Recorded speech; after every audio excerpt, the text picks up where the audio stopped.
manzuma yurak urmoqdadir mazmunsiz. Shu kungacha yashab kelardi orzularim mensiz. Endi bu tuyg'ularni qiymati yo'q bir tiyin. Bu ketishda ayanchli yakun topishi tayin. Yana o'sha gap so'z qizning otasi aytgan rad. Bo'yroq oila obro'li joyga qilolmayman rad. Doim pesh qilgan o'ylab qizning baxti bir chetga suriladi, qizning sevgan bilan ahdi. Bechora yosh to'kadi, buning bari foydasiz. Otaga qizdan ko'ra obro' aytib borasiz.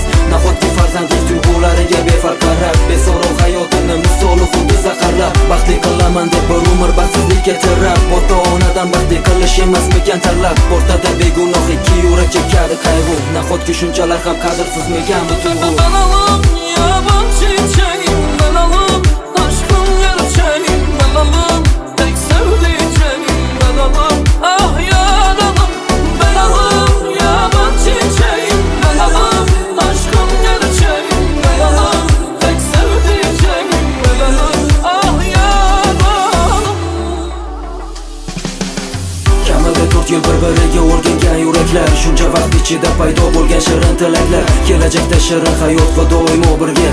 Niyat qilardi Allohim yetkazgin o'sha kunga. Ne bo'lsa ham baxtga yetgan endi mayli mensiz. Chin yurakdan qilingan orzular barboddir esiz. 2 kun qoldi to'yingga, keyin sani yo'qotaman, keyin esa o'zim ham quyosh singari botaman. Orzularga yetishimizga bo'ldilar qarshi, o'zga bag'rida ko'rganimdan ko'r bo'lganim yaxshi. Oxirgacha kurash olmadim baxtimiz uchun, baxtsizlik orqasidan topilgan baxt kerak kim uchun? O'zingni ayblab qiynama, befoydadir ko'z yosh. Taqdir sinovlariga tayyor bo'l, bergin bardosh. Mayli bir kun kelib baxtga yetamiz fazolarda, muhabbat qasrini birga quramiz orzularda.